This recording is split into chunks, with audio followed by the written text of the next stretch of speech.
Zdravím příznivce železnice i všechny ostatní. Mé jméno je Pospa a já vás vítám u dalšího Let's Play Train Simulátoru. No a dneska se vracíme do roku 2000 a projedeme se s rychlíkem 241 v Sacan z mostu do Bíliny. Co tady máme? No, vyšly nám tyhle ty dva nový skiny mašin a taky nějaký vozy, který odpovídají zhruba tomu přelomu tisíciletí. No a proto jsem se rozhodl, že se podíváme tady na část Krušnohorské magistrály, která ještě není nějak extra zrekonstruovaná, to znamená, že by mohla vypadat zhruba původně, i když nějaký úpravy už tady od té doby určitě jsou. Tenhle ten rychlík už jezdil z Chomutova tady s Pershingem, a to až do Přerova, kde mašina musela objet, no a potom do Žiliny, teda musela objet. V té době už se dalo jezdit kolem, ale tohle byl prostě vlak přes Přerov. No, tyhle ty mašinky jsou lounský a když se podíváte i na tu první, tak patří pod Chomutov, takže je tady opravdu doma. No a máme tady dneska napěťovou výluku a ukážeme si soupravu. Jsou to teda dvě mašiny a elektrická mašina, no a potom souprava složená z různé kombinace starších a novějších vozů, jak to v téhleté době plus minus jezdilo. Tohle to je naše 8vozová souprava, vrátíme se na mašinku, no a všechno podstatné si k tomu řekneme cestou. To první, co si povíme hned takhle ze startu, je to, že samozřejmě odkaz na většinu toho, co v soupravě vidíte, máte dole v popisku videa, protože, jak říkám, vyšly jak některé ty vozy, tak právě tyhle ty dvě mašinky.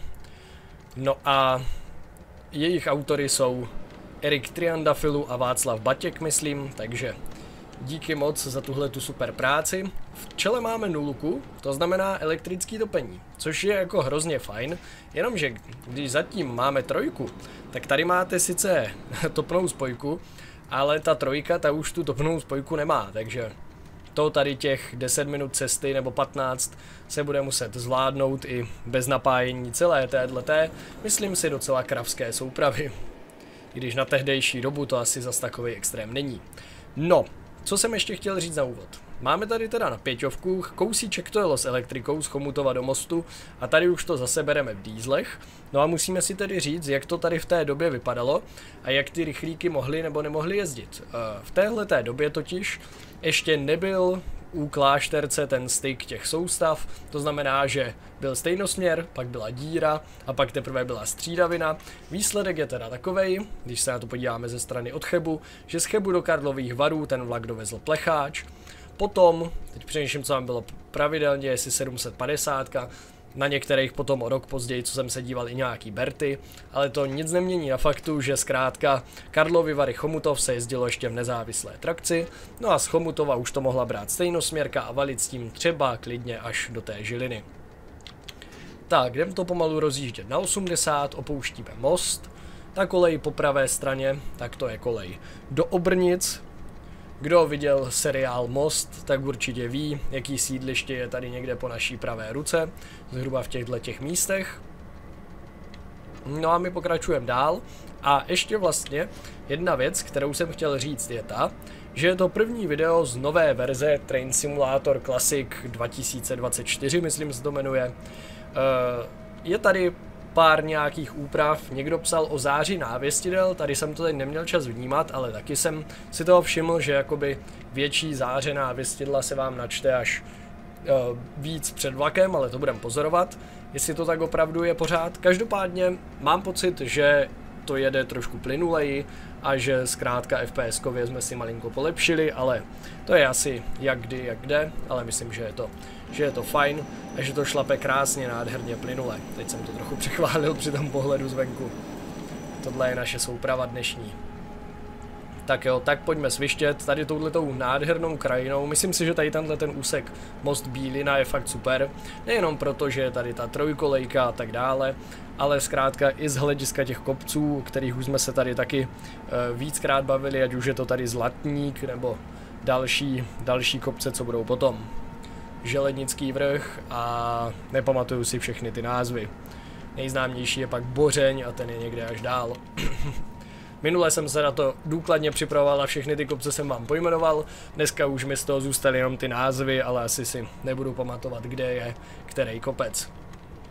Tak, teď pomalu ale jistě přijíždíme na odbočku České Zlatníky, což je odbočka, kde se právě setká tady tahle ta trať od mostu, s tratí od Obrnic, no a až do Bíliny je z toho trojkolejka, no a až do Bíliny z toho důvodu, že z Bíliny už potom máme vlastně na ústí 2 tratě.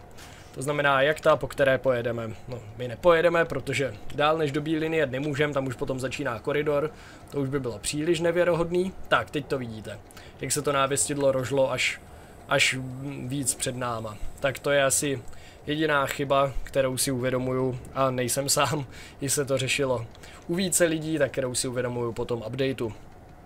Ale o čem jsem se to bavil? Jo, že do Bíliny je trojkolejka z toho důvodu, že tady máte silnější provoz a jenom jednu trať, no a potom už zase se to dělí, jestli pojedete klasicky severní variantou nebo tou jižní přes Trmice a další stanice. Přemýšlím, co to tam je, teď mi vypadlo, jak se tam jmenuje ty stanice.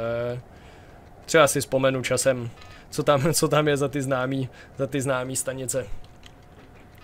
Co tam je? Jo, Úpořiny tam jsou a z nich je přece ta spojka na Teplice na sever. Jo, už vím, už se chytám. Tak, no a s tímhletím tady dneska svištíme. Můžete mi říct, jak se vám líbí, jak jsem to poskládal, ale myslím si, že to je takový nějaký optimální složení. No a taky to DSko se mi tam líbilo, protože to přece jenom jen tak v rychlíkové soupravě nepotkáte. A co jsem se díval, tak snad o rok později už tam bylo klasický BDSko. No a to už přece jenom není tak zajímavý jako tady tohleto DSko. Tak, první tabule před zastávkou, na té trojkolejce jsou dohromady 2 zastávky, jo, určitě. Tou první jsou známé Želenice nad Bílinou a pak ještě Bílina, Kyselka. No a tady přece jenom, co si budeme povídat, ale tady je hrozně moc známých fotek právě tady z těch úseků kolem Želenic, protože ty kopce, co tady jsou, tak to je jako kategorie sama o sobě, no. Je to tady fakt krásná krajina. Myslím, že tohleto je ten želenický vrch, asi když je to nad Želenicema těsně. Dává to docela smysl. A potom dál bude Bořeň. Ještě si můžeme ukázat jednou tady osobák. Samozřejmě, jak i v nezávislé trakci, to by jinak nešlo. A ten už má BDSko, takovým pěkným nátěru. Padá docela čerstvý. Taky v téhleté době bylo hodně těch pěkných vozů z toho důvodu, že ten světle zelený schéma bylo novinkou, takže proto v téhle době byly ty vozy hezký, pak už se to zase začalo pomalu ale jistě kazit, než přišly hezký Najbrty. Tak, 80 pořád, to tady je pohodička, nemusíme nad tím moc přemýšlet, je to pořád stejně. No a vidíte ty návěstidla, jo? Ona tam ta zelená je, ale rozsvítí se takhle výrazněji až, já nevím, 200 metrů před váma třeba. Takže to bych tomu asi maličko vytknul. Tak, tady si jdeme teďka hodně stáčet doprava právě pod ten Bořeň. Jo, to je určitě Bořeň, to je tady nejznámější kopec. No a stáčíme se. Co na to říkáte? Myslím, že i to světlo je takový hezký, nebo takhle, já ačkoliv jsem neměnil nastavení, tak mám pocit, že celkově ta hra vypadá tak nějak jako líp, jo. Možná se mi to jenom zdá, možná mi řeknete, že to tak není, ale já mám prostě z toho pocit, že je to po tom updateu všechno takový nějaký hezčí, nejenom FPS-kově plynulejší.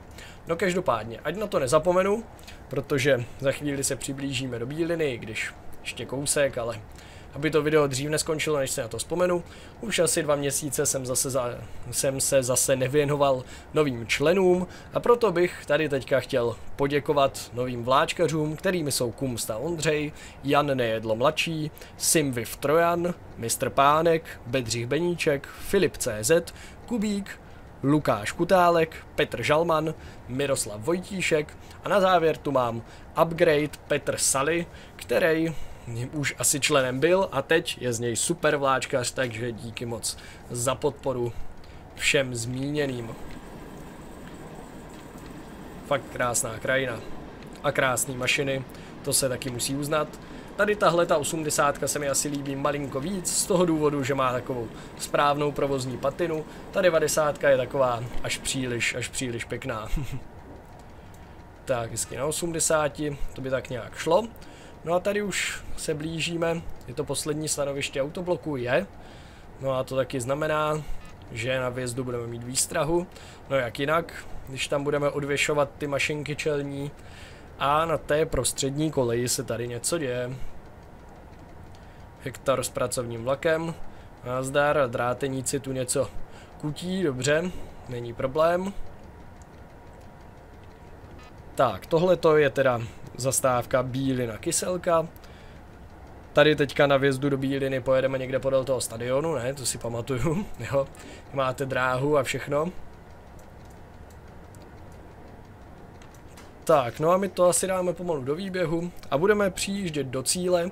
Vím, že to nebyl příliš dlouhý úsek, ale ono upřímně vybrat dlouhý úsek se jako moc nedalo, protože, jak říkám, za Bílinou už začíná koridorová část. No a to samozřejmě vám ukazovat nechci, že jo. Všichni víme, že to tam je, ale chceme, aby to bylo co nejvěrohodnější a co nejvíc nám to pasovalo do toho roku 2000. Tedy mimochodem je to rok, ve kterým jsem se narodil, kdyby vás to zajímalo. Tak do toho jsme se dneska společně přenesli, tedy před 24 lety.